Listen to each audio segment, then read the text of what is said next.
Welcome, folks, to the second of three webinars in NACD's locally led forestry stewardship series.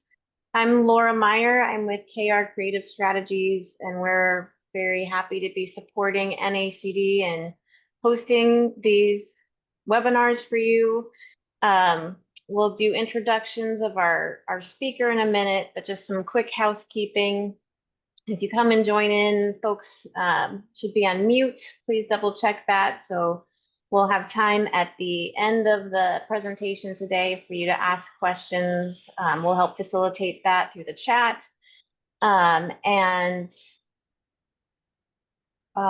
We'll have this session recorded and available via NACD after this. So please think about sharing it with folks as you hear things that you think could be useful to others in the conservation district family. Our third and final webinar of this forest stewardship series is coming up in November. So please keep an eye out for the date and time of that webinar. And with that, I'm going to turn it over to Annika from NACD to give a few more welcoming messages, and then I'll introduce our speaker. Thank you, Laura. I'm Annika McGurk with the National Association of Conservation Districts. I'm the organization's forestry program manager. NACD's had a forestry program through cooperative agreements with the Forest Service for about 2 decades now.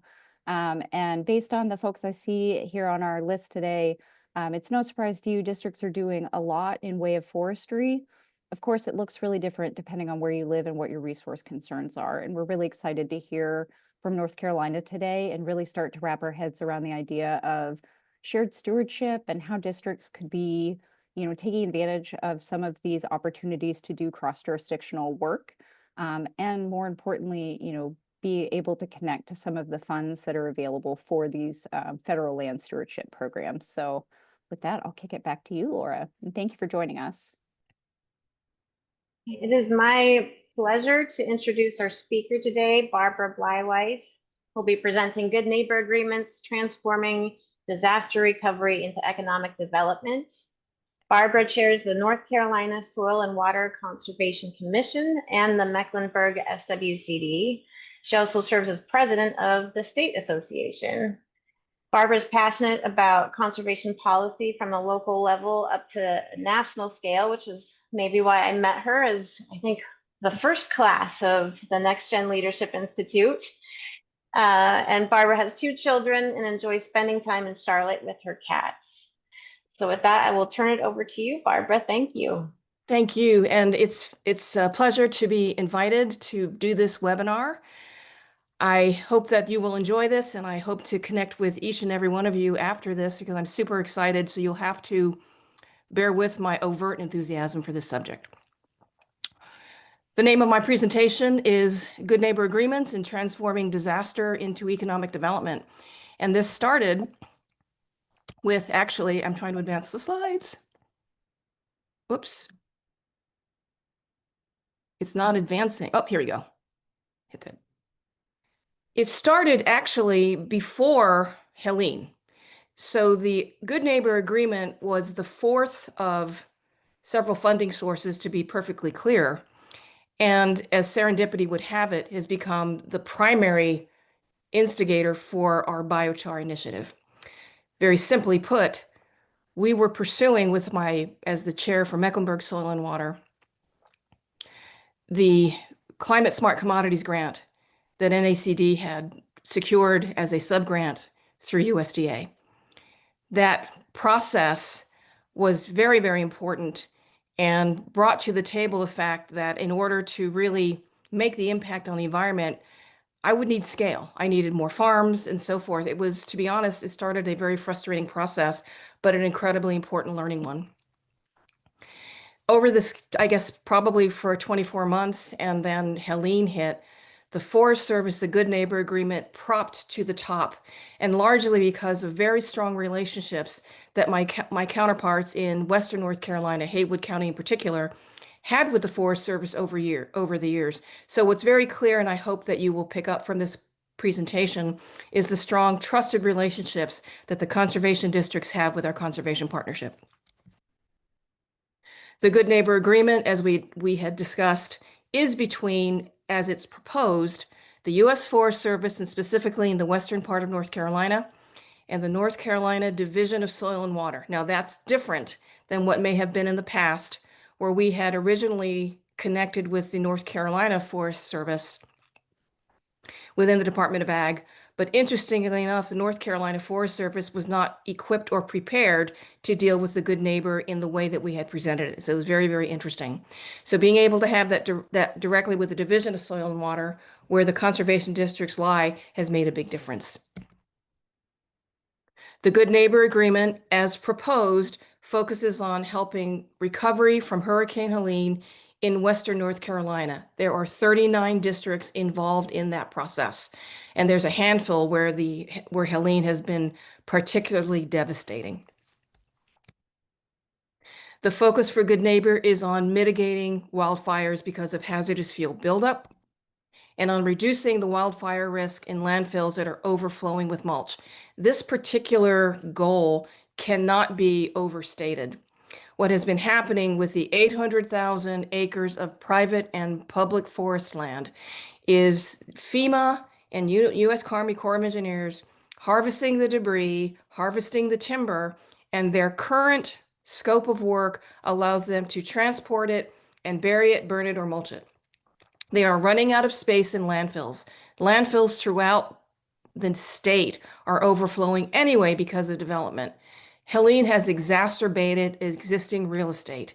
And the challenge that we're having is that the contractors are delivering debris to counties outside of the Western North Carolina boundaries, and you're still introducing a fire risk. The Good Neighbor hopes to ameliorate some of that risk by capitalizing on the unprecedented amount of hardwood debris that was yielded through Hurricane Helene. In addition, we are introducing a more cost-effective and environmentally powerful solution to debris management, which is the manufacturing and producing of high-volume biochar. These particular pictures, the one in the middle and the one on the right in particular, are of a carbonizer, a machine that I'll talk a little bit about in this presentation, and it's manufactured by Tiger Cat Industries. Biochar production is not new. Many of you on this call may already be familiar with a lot of research that has been done with kilns in backyards. In the lower left, you see another carbonizer and so forth. In the lower right, you have actually facilities that might be brick and mortar. A lot of the biochar research has been focused on not only coming up with regenerative carbon sequestration solutions, but the idea of coming up with a wood product to help with the hardwood debris that used to be handled by the wood plants, for example, the paper mills. And with the shutting down of those and then the trickle effect it has with sawmills, we have an economy that has been devastated. The Helene disaster has now given new hope to the sawmills as well as to the paper industry and dealing with the wood pulp. When I talk about high volume, I'm talking about, and these are approximations, 9,500 tons per machine annually. With the current grants that we have been pursuing, and I mentioned earlier our Climate Smart Commodities grant, which is now called Advanced Markets for Producers, we are projecting the need for anywhere from 35,000 to 50,000 tons of biochar for 10,000 acres of agricultural land. That particular calculation was done based on USDA standards. But to be fair, we don't exactly know how much biochar needs to be applied to the soils for Helene. We are estimating, based on support from the Ag Research Service, that it could be 5 tons per acre applied once, and then we would measure it. Current USDA guidelines estimates more like 3, but the USDA guidelines do not talk about Helene devastated types of soils. So we put this range in there. We're also focused on mobile biochar production. This particular unit is a mobile device, so it can be brought to the forest versus having the forest brought to it. We currently have within the Good Neighbor 2 machines already on site at Yancey County and Haywood County, which are in Western North Carolina. We have priced in the potential expansion for additional machinery. And the input rates, just as for point of reference, is roughly 12 tons of hardwood debris per hour. There is no pre-processing or chipping required. This is a big difference from current biochar production models, with a yielding of 30% of biochar from the input from the debris. I mention this because it's important to know that there are partners involved in making this successful. It takes a village. You're familiar with many of these, of course, NACD, the Division of Soil and Water, NRCS, and so forth. But the big players in this that make it, that are the game changers, is Tiger Cat Industries, who are the manufacturers of the biochar equipment, Heritage Tree Recycling in in Yancey County, and Suncrest Mulch Yard / Canton Woodworks in Haywood County. Those private organizations had the vision to help transform the debris from Helene and make it into biochar. So we have private organizations willing to step up and have the vision to make this leap. That's a big difference than what I have observed when I did my research on biochar, where a lot of people are piloting and doing things in their backyard or doing it at a small scale. I don't have time to do small scale. Small scale is not in the picture here. So as we move forward with the Good Neighbor, which we hope to secure before Christmas, we're talking volume. And the U.S. Forest Service measures their success based on tons of debris. So moving forward, this particular slide I borrowed from my colleague from Heritage Tree, where he again has been almost an extension of the district, and he has presented to local counties regarding making biochar for other markets. We looked at the way FEMA processes and U.S. Corps of Engineers. We tried to simplify it sort of for the average reader. And if you look at the traditional approach, you're talking at least 5 or 6 steps, and there's cost associated with every one of those. I would focus on the left column where you talk about initial grinding into mulch. That's a big deal. That's very, very expensive. And then transportation costs are a huge expense.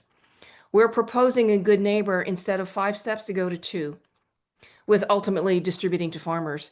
Just pure common sense tells you 2 steps versus 5 is going to be a lot cheaper. We have taken that message also to the feds.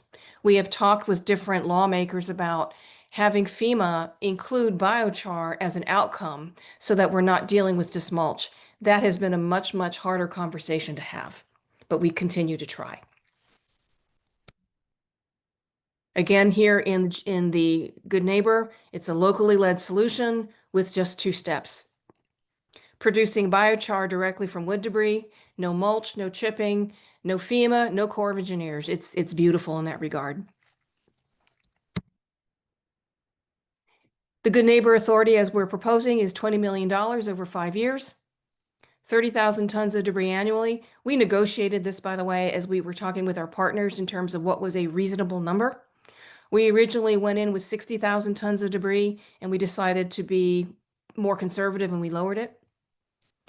We would manufacture, again, 6,000 tons of biochar annually, and we would do this at production hubs with potential expansion.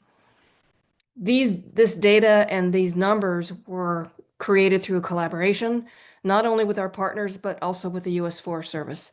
I need to emphasize the U.S. Forest Service had been researching biochar even before I came on the scene. It is a very easy sell to them. They are super, super behind this, and we're being coached through the process. So we have set a joint goal of trying to get this awarded by Christmas of this year. Now, this was also before the shutdown, but the Good Neighbor staff are still considered important, so they're still operating, but we'll keep our fingers crossed. To talk about the economic development aspect, I just wanted to share again this slide from the Forest Service. There are multiple markets that this serves. We are focusing on the farms for obvious reasons. That is my charter. Agriculture, livestock, forest and rangeland management, all the others in terms of environmental remediation, it captures heavy metals, industrial, activated carbon, wastewater treatment, and so forth. There have been phone calls and emails I'm getting from different folks experimenting with biochar in concrete, for example. Biochar is a stormwater measure. All these are viable, but we are very, very focused on farmland. One of the earlier slides you may recall was an NRCS slide, NRCS logo. NRCS, in their wisdom, worked with us to commit $300,000 before the fiscal year ended, specifically for biochar use on farmland. We had 10 farms and a local college volunteer to be pilots. With the shutdown, that has affected our ability to put the biochar in the ground. But in that process, we were able to test the biochar that was produced from hardwood, and it meets and exceeds the USDA requirements for biochar. In addition, I'll add the following. For the Western North Carolina farmland, we are not mixing it with compost at this time. The soils are so depleted that our belief is we need to put that biochar in the ground.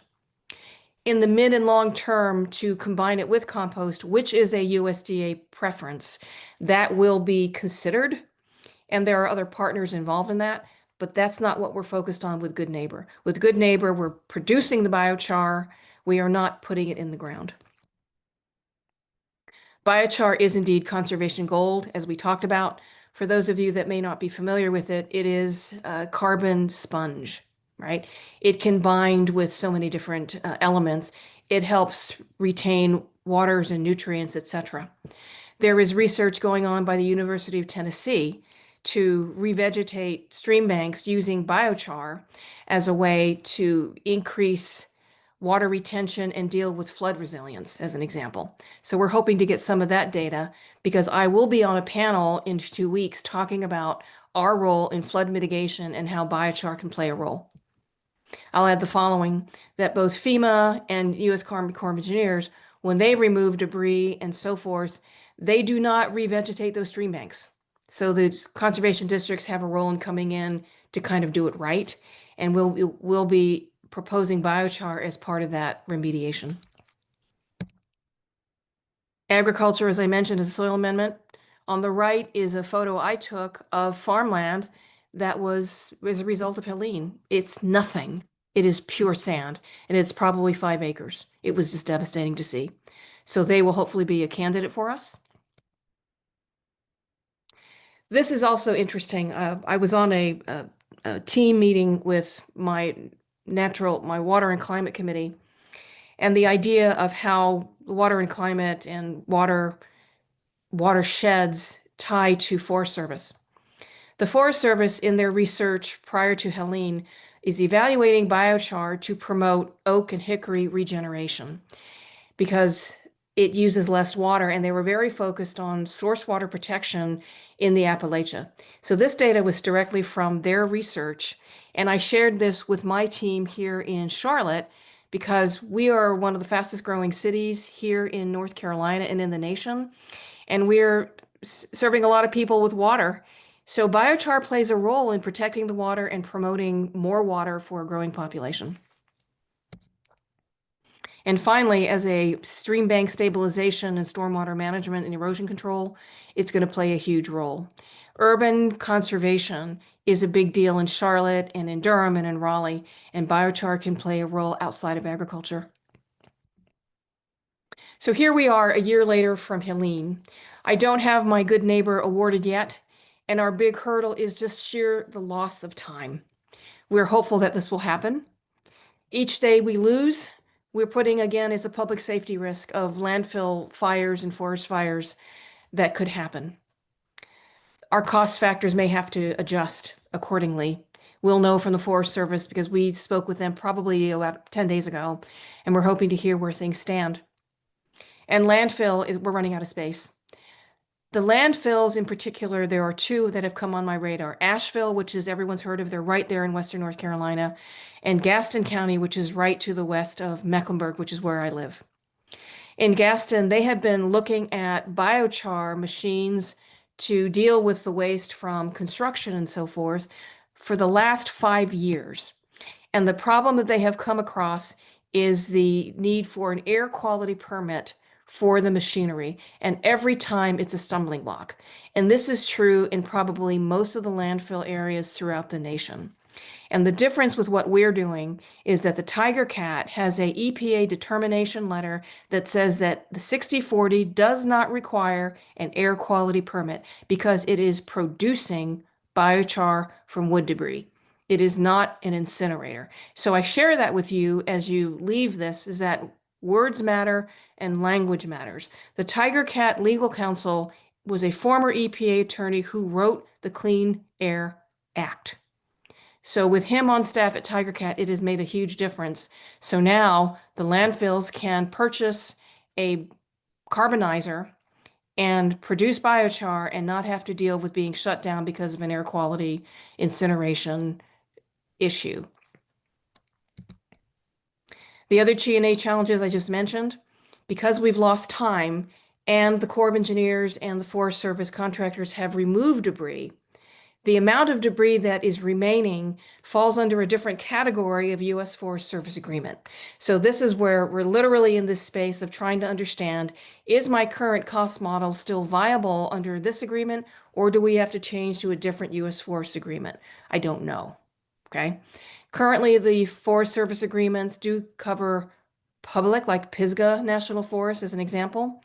Private forests that are juxtaposed to it can qualify, where there's also damage, but by and large, we have to make the argument for watershed protection. There is still a majority of forest land damaged by Helene that is in private forests, and that's where the Division of Soil and Water comes into play in partnership with the North Carolina Forest Service. So fortunately, we have a very strong relationship with that part of the Department of Agriculture, and certainly Commissioner Troxler, who is the head of North Carolina Department of Agriculture, is a huge proponent of what we're doing. This all impacts the larger vision that we have for biochar within North Carolina and our conservation goals. So, as I've described, while we wait, there is still an epidemic of optimism and opportunity. As I mentioned, number one here, the Forest Service and North Carolina Department of Environmental Quality have awarded 2 biochar production contracts since the last 30 days. One is to, again, the heritage tree that was mentioned earlier, to manufacture biochar by cleaning debris and a bunch of other elements from forests. The North Carolina Department of Environmental Quality awarded a $1 million grant to Haywood Soil and Water to do what we described for Good Neighbor on a larger scale. I'm very excited about number 2. Biochar funding is on the policy agenda for the U.S. Department of Ag, with thanks from Representative Tim Moore, who has a district within Western North Carolina. And at a fly-in that we had in March with NACD, he was the first lawmaker that we met with. He had just been to some of the wood yards in Western North Carolina, and he asked the question, what are you doing about all this debris? And it was the perfect teeing up for biochar. And since that time, his staff and I have worked together on a House bill called the Biochar Utilization Act that will modify the Forest Service Wood Innovation Grants to explicitly fund mobile biochar equipment to manufacture biochar, and to do so for sawmills that are specifically in high unemployment areas. That bill was originally targeted to be presented to the House in September, but of course we all know with the shutdown that threw everything off. We have received and forwarded letters of support from the American Wood Council, from the association here in North Carolina, from hopefully Congressman Don Davis's office, because the goal was to be as bipartisan as possible, and he is in Eastern North Carolina, and he has a lot of forestry business in his area, and also from the South Carolina Forestry Association. So we have a lot of support for this, and I have offered to my conservation districts, if they have a sawmill that meets that criteria, that I will help them write that grant. Item number 3, I'm also excited about. We're having conversations with the U.S. Biochar Initiative to showcase what we're doing in North Carolina, not only with forestry, but actually with biochar manufactured from the hog waste production process. And finally, again, more and more players are seeking collaboration and partnership, because our goal is to establish North Carolina as number one in biochar production and utilization. And with that, that's what I do. And that's what makes me excited. That's what keeps me awake at night and keeps me super excited. And I'm happy to answer any questions that you may have. Thank you, Barbara. You know, while you were speaking, Kelly from Vermont said in the chat that she loves the message of transforming disaster into economic development. And I just want to echo that. Thanks for sharing just the challenges and just difficulty, and I imagine a lot of heartache of that hurricane recovery, but also how you and your partners have continued to move forward and look for opportunities for innovations around biochar and economic development. So thank you so much for taking the time to share that with You're the welcome. group. You're welcome. Barbara's contact information is in the chat. Love to open it up for others' questions. We've got one already from Kanisha. She asks, do you have farms interested in biochar through this program, and what is the cost to the farmer, or is it subsidized through these grant funds? So presently, the 10 that have volunteered to be part of the USDA NRCS dollars, we were proposing 100% cost share. Okay. The North Carolina Ag, of which I'm a part, are developing a best practice. We already have cost share. I think it's like 75-25 or 90-10. But the goal is to lower their input costs, and we'll continue to have cost share. But today, it would be subsidized. That's fair. That's a fair question. I think in the long term, that model will evolve. But right now, with the forestry aspects, just to share, the two sites, Heritage Tree and Canton Woodworks, they're looking to make money on biochar, right? And so that is where they are looking to help advance the cause. You with me? Yeah.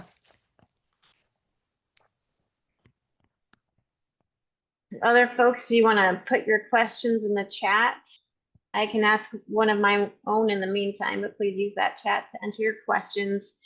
Barbara, you know, there's districts on today and who will watch this later that are interested in GNA. And one thing I've been wanting to ask all of the presenters in this webinar series is, do you have any, in your experience going through this proposal so far and kind of getting this coalition of partners, do you have any lessons learned that you feel like could be helpful for folks who are just taking a first step into exploring whether this is the right agreement for them to pursue? So for the good neighbor, what I learned early on is that it is an agreement, it is not a grant. So there's a distinction. My original iteration of the agreement, I was taking a grant mentality, right? I look things up on the web, I talk to lots of folks, and we focus on conservation and the whole life cycle and all the right management stuff that the conservation district is really good about. For the good neighbor, while that's cool, that's not what they're looking at. They're looking at getting that debris out there, as many tons as possible, and doing something with it. They have an interest in conservation, so there's absolutely an interest in forestry related conservation and so forth in their world, but they did not want this addressed in this grant. Okay. The other thing is once one gets into Forest Service, for me, this was my first big exposure. That is a very, very different world. So when you have loggers, how they're paid, right? There's logging, timber, and then there's debris. So depending on the sawmill, the debris is measured based on cubic yards. The timber is based on tonnage. So the Forest Service, when they issue their contracts to those particular entities, they bid them out differently, right? So while I wasn't directly involved, as I started to get into how do you qualify a timber? How do you qualify any partner? The Forest Service does that. You don't even want to try, right? So it's a very different market. And then understanding that when the Canton Mill went away, is a 300-year-old plant that got the rug pulled out from under it because of a New Zealand owner. It was very interesting. They affected loggers and sawmills and businesses in a 200-mile radius, all the way into Tennessee. And so we were concerned that we'd have any loggers that would be willing to do this. So even the amount we were paying, so in our good neighbor, we were proposing $35 a ton. And this was based on what the sawmills told us this is a good number. I have no way to measure that. We are paying the sawmills and those yards for the production of biochar $52 a ton. And that includes tipping fee. So it's a whole nother market. So if you're pursuing a good neighbor, make sure you have your forestry guys with you and keep it very simple, focusing on debris. And so we kept it just 2 steps. Very, very simple. That would be my advice, and sort of be ready to learn a lot, because it's not like farming at all.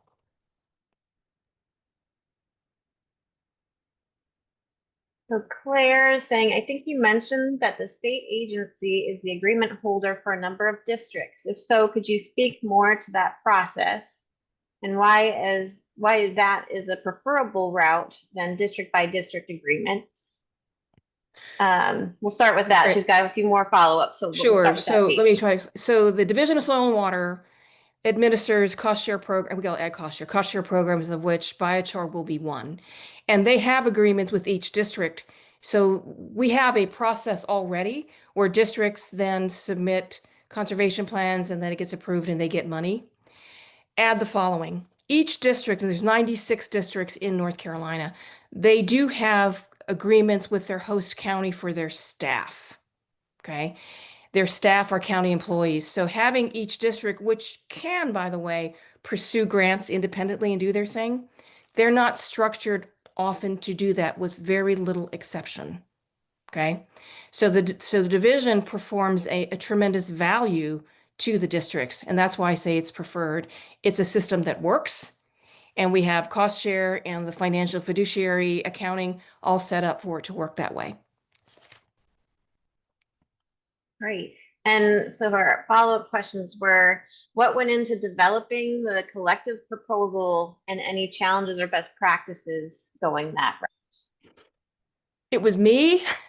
And so I don't have another full-time job. This is my full-time job, right? And I have enjoyed learning about writing proposals with thanks to NACD. So it was me as point guard, drafting, and I had others that were excellent writers, great soil scientists and division people. It's hard to give you a response. I dedicated several hours a week to do this. I mean, that was my full-time job. I can't tell you 20 hours, 30 hours. I don't think I could tell you, but it wasn't a few. And you have to like to write and then draft and send it off to someone that can also draft. I didn't need people to help me change happy to glad and punctuation. I need people that knew how to write content. And I had some excellent, excellent partners, and they're there. It's just looking when we have the session, who rises to the top? Who rises to the top? But it was my full-time commitment to get this drafted, just as it was when I pursued the advanced markets for producers. It could take a handful.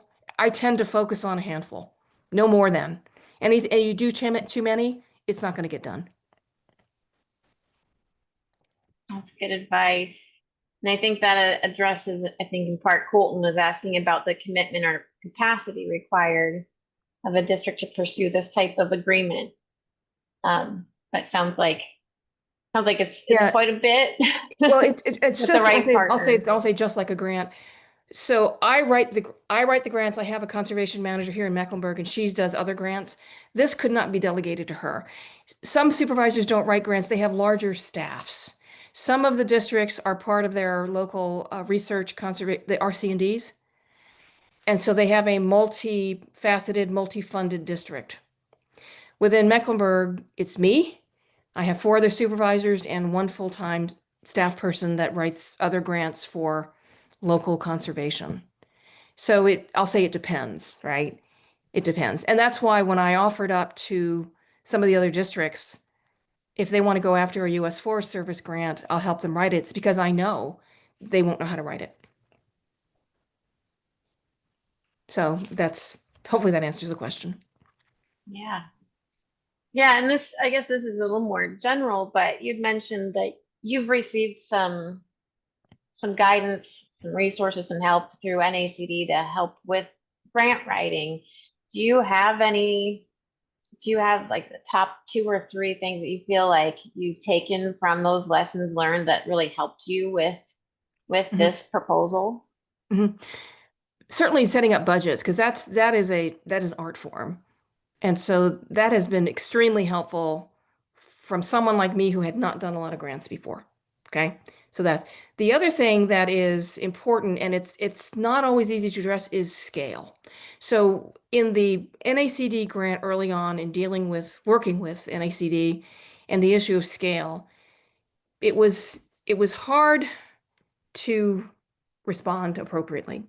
We had at the time probably 14 farms, and that's pretty good for North Carolina for anyone that wants to be first. The farmer adoption model is not thousands of farmers at once, unless you're maybe talking through the nation. The adoption model for any best practice, at least here in North Carolina, is you start with a handful and they talk to the next guy and it expands.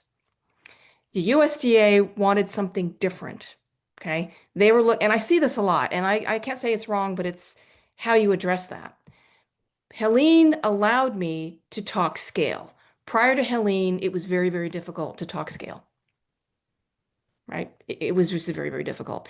Even as I would talk to the Division of Soil and Water and a lot of people that have been in this longer and smarter than me, when I would say 10,000 acres or whatever, they were good with that across the state, right? But looking at the farms and loss of farmland and et cetera, that model to come in from a USDA standpoint and expect scale in the face of losing farmland and so forth is not reasonable in my opinion, right? But they're the ones holding the money, so it's how you play the game.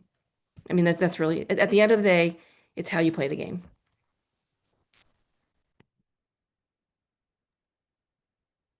Any other questions for Barbara? I had a quick question, Annika. Barb. I won't call it anybody, but I can read, and I know we've got some state forestry agency folks on the phone, and then we've got our district friends here as well. I was wondering if you could speak, Barb, briefly to how you have facilitated your relationship with the North Carolina Forest Service, which for folks on the phone that don't live in North Carolina is your state forestry agency, not to be confused with the USDA Forest Service. Not a lot of districts have good relationships there, so I'm really curious if you could speak to that a little bit. So through the Division of Soil and Water, through David Williams, who many of you know, he has worked with them more often, perhaps because they're in the same building, right? I would see them at certain meetings, area meetings, and I would talk to them about Good Neighbor. So to be clear, I hadn't developed the kind of relationship that I would like to have. And sometimes it's going to be through the U.S. Forest Service. It's going to be through other relationships. It's not always the preferred way, which would be direct, right? But often it is through the networking. So as an example, in a biochar presentation that we participated in the city of Asheville, U.S. Forest Service was there, right? And we talked about what we were doing. So they are learning about biochar through the eyes of the city of Asheville, which is important, right? I first met some Forest Service guys at an area meeting. We have 8 areas here. We divvy up the state. And they had heard of biochar and so forth. It was very interesting. They knew that this was in February, March. They knew that the Good Neighbor Authority was coming through to their desk. And I threatened them across the table that they had to approve it, right? That I would kill them if they didn't. And they ultimately approved proceeding, but they shied away from the scope. It was very interesting. They had also an issue with a loss of jobs. There was like 300 open seats in North Carolina Forest Service. So they had a concern of being able to even execute, right? So they made it in their own way difficult to get any award on version 1. So that was February, March. So we thought Good Neighbor was dead at that point. But we had folks on the ground and my other conservation districts say, we need to stay on top of this. We need to stay on top of this. So it perked its head up again in August, and now we're here. And the scope changed. That was the other thing. The first iteration of Good Neighbor was including the purchase of biochar machinery. This version does not require, because those particular companies have purchased it already. They took the risk, and that made the big difference. So anyway, so that's cultivating that relationship will get better because of this agreement. It's almost as the agreement will come first and that relationship will be second.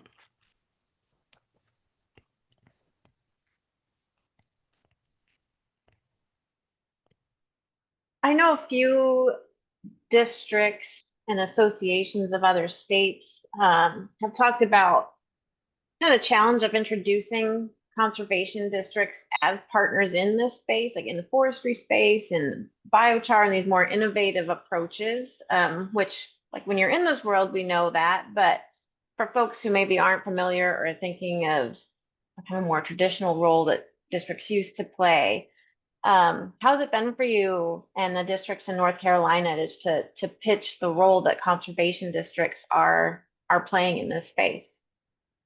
I look at the conservation districts no different than other groups where there's going to be the 80-20. So in Marchish, the spring area meetings, we have spring and fall. In the spring area meetings, I went around and presented biochar, and a couple of the districts had asked me well in advance they want a speaker from NACD. We actually had a speaker at Salt Lake, and I think she was on the West Coast. We had her dial in and present. So you have interest, and there's always going to be some districts that like to stay ahead. So those are easy to identify. You can see who comes up and who asks the questions and so forth. They're pretty easy.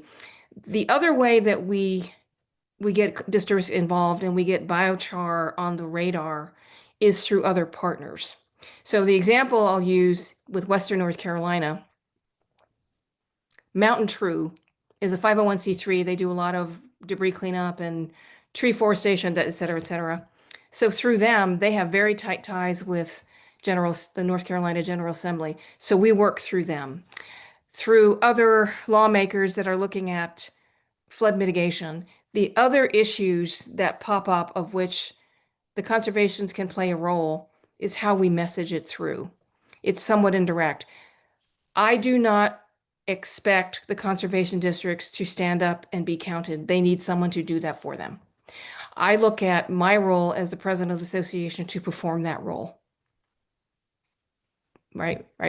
I had set a fun contest for 50% of the supervisors to show up at these area meetings, and we were teetering at like 40 to 37%.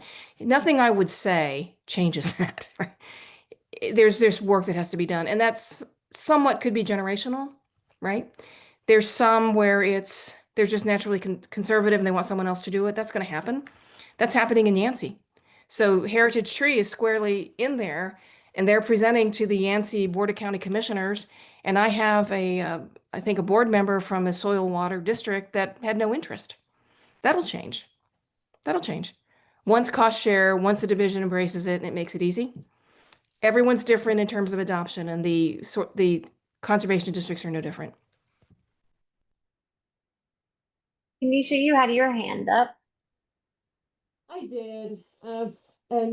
Pardon my ignorance, Barb.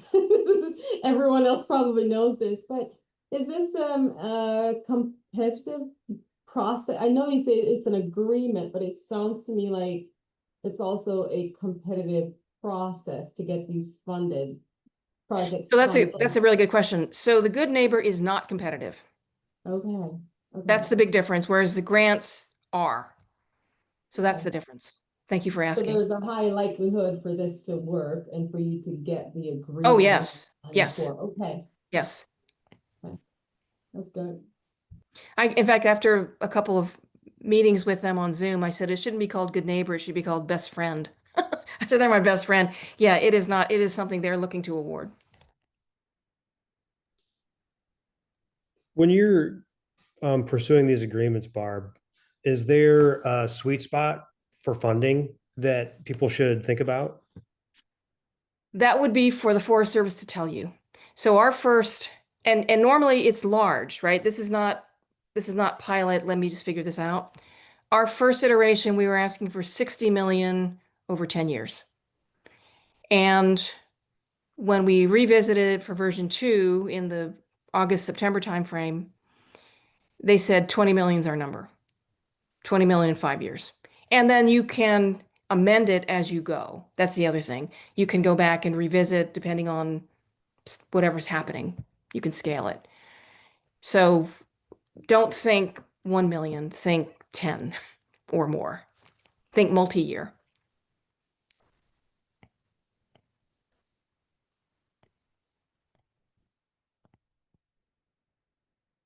Got a question in the chat.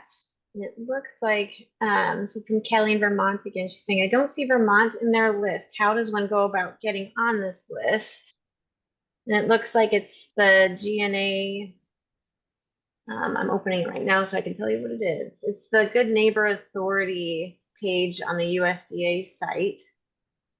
And it has, I believe is the list of, says they're investing 20 million in 18 states through Good Neighbor Authority. Would that be the list of states that have GNA Have agreements GNA then? Okay. agreements.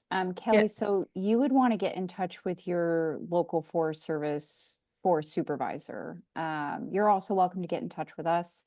I'll drop my email in chat as well. So Vermont isn't on the list because you need to get a Good Neighbor Authority agreement, and maybe that's you. Maybe you want to do something with the Green Mountains. And I'll ask my colleague who's doing the Good Neighbor here she's in South Carolina, right? So she covers a region, and I'll ask her and share that information, what I learned about how Vermont can be more involved. I'll do that. Thanks, Barbara. Any other questions? I'll give folks a minute. If you have any other questions, to raise your hand or put it in chat while folks are thinking. I just wanted to mention again that we've hosted one of these webinar series already, and it is on NACD's YouTube channel. It was community-led conservation on federal lands using good neighbor agreements to put local needs first, with presenters from New Mexico. So please feel free to check that out. It was a great kind of like intro to these agreements, and what it was like to go through that process and some of the benefits they've received having a successful agreement. And then, like I said, we'll have a third webinar in this series coming up in November, and we'll be announcing that soon. Any other questions before we wrap up today? I'm not seeing any. Well, again, just want to thank you, Barbara, for sharing your experience and expertise with the group. Really appreciate it, and I'm sure others will share that who have watched today and will watch it later on the NACD webinar channel. Thank you for having me. Appreciate it. Okay. Thank See you, you guys. everyone. Have a great afternoon. Thank you.